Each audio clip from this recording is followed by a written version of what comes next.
इस चुनाव में अब की कर रखी तैयारी है। अब बहुजन की बारी है, 21वीं सदी हमारी है। अब बहुजन की बारी है, 21वीं सदी हमारी है।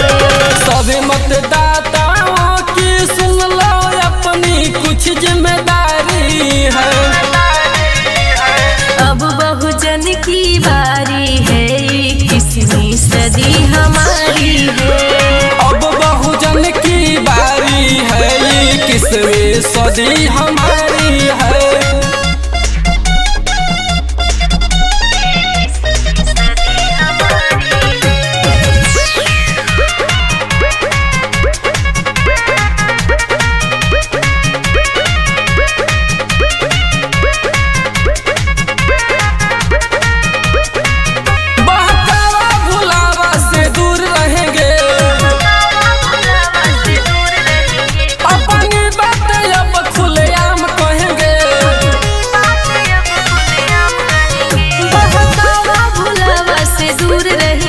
अपनी बातें अब खुलेआम कहेंगे।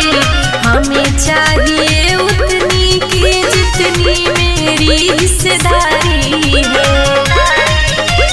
अब बहुजन की बारी है, 21वीं सदी हमारी है। अब बहुजन की बारी है, 21वीं सदी हमारी है।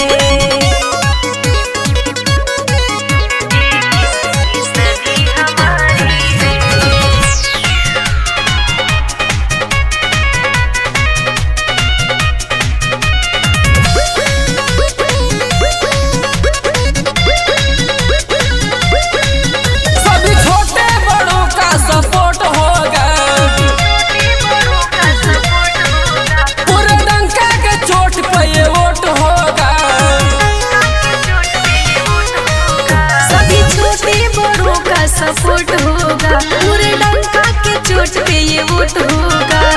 घर से हमें जो बूथ ले जाए वहाँ की मेरी सवारी है। अब बहुजन की बारी है, 21वीं सदी हमारी है। अब बहुजन की बारी है, 21वीं सदी हमारी है।